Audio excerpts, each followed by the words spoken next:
you.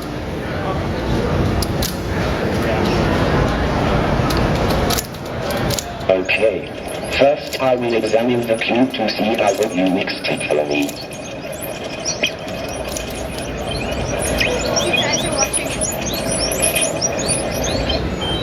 You really scrambled it up pretty good, but I can still solve it.